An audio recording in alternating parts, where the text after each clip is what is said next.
Hello, everyone, and welcome back to our final time together. This is going to be our last lecture in this class with each other, our last conversation. And this is a talk that I like to give at the end of, at all my classes of whatever kind of anthropology I'm teaching, but just a brief conversation to talk maybe about a broader theme of anthropology, and also to kind of let you know where anthropology is and that sort of thing. So one of the things that I want to talk about really briefly is the other. And because anthropology, as I said in the last slide, is the study of human beings, and cultural anthropology specifically is the study of human cultural differences, right? And as we established through biological anthropology, culture is what separates us. Biologically, we are so similar to one another, you and any other person on the earth, right? The thing that makes us different is culture. It's learned behavior, from language to customs, to dress, to food, to you name it. And we often talk about that in terms of the other. And the other is this term that we've used to describe people who are different from our own, who are different from what we're used to, right? It's that the other, not a specific culture, but just those that don't share our same cultural ideas, perhaps. And encountering the other and these people of different cultures is something that is happening more and more and more for Americans, right?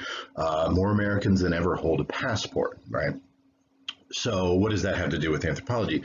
What that has to do with anthropology is that 100 years ago, you might be able to claim that, it was just Margaret Mead going to Samoa, and it was just anthropologists exploring these sort of distant corners of the world. That's no longer true.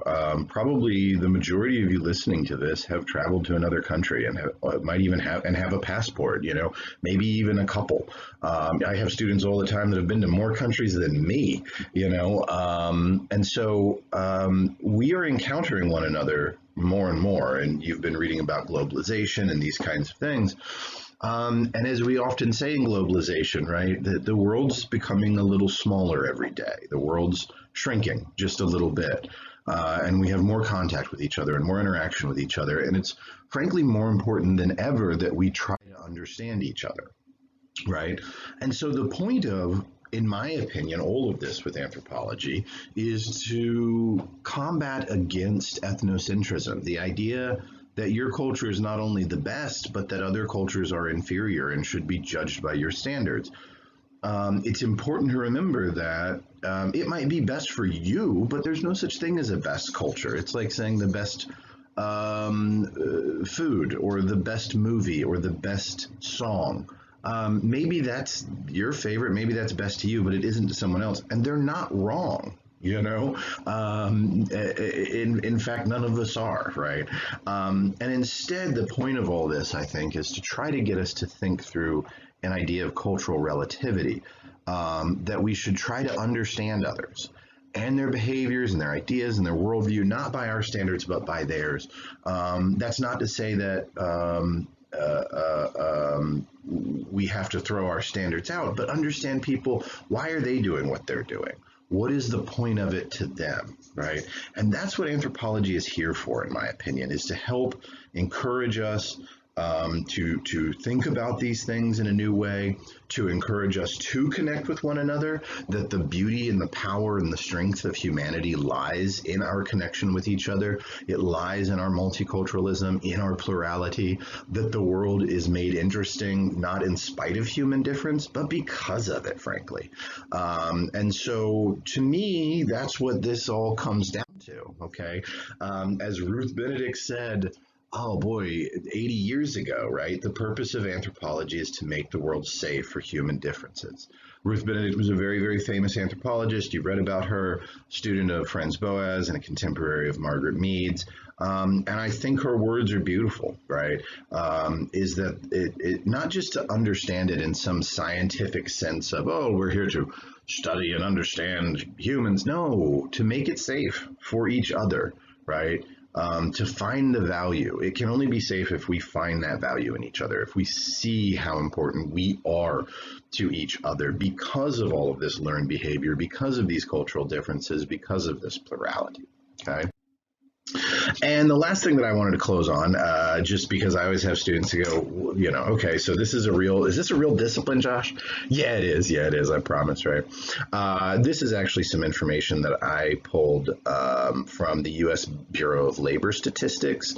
And it shows you, this is from 2008. It's they're usually a year or so behind on things, but quick facts about anthropology and archaeology. Average anthropologist is making about $62,000 a year. You do need a master's degree with it, that kind of thing. The job outlook over the next, at the time, 10 years now, the next 7 years, is about 10% faster on average. And overall, if you look at percentage change in employment, it's growing at about double the rate of total occupations, right? So I often have students ask me about if they're interested in anthropology. I'm always here if anyone ever wants to talk about that. If they have questions about anthropology, I'm more than happy to. Feel free, even after the semester, to shoot me an email. But just to let you know, actually, yes, I know when you tell people that you're an anthropologist or that you're studying anthropology, the world at large will make a lot of jokes how you're going to be a barista at Starbucks, and that's cute, but the truth is you're going to make more on average than the average college grad. There are a lot of jobs in anthropology.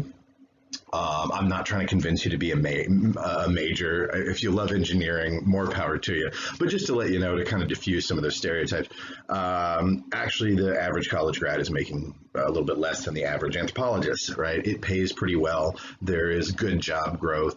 The truth is, mostly in anthropology, though, we don't have anthropologist in our title. It's things like, oh, they're a public health worker, or they're a cultural resource manager, or things like that. And so people don't realize that we're out there.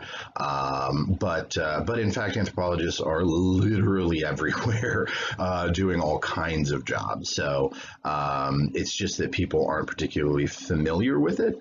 And so hopefully after this semester you are. So as I said, if you don't want to be an anthropology major, more power to you. We need everybody out there. Like I said, I'm rooting for diversity, and that includes diversity of majors.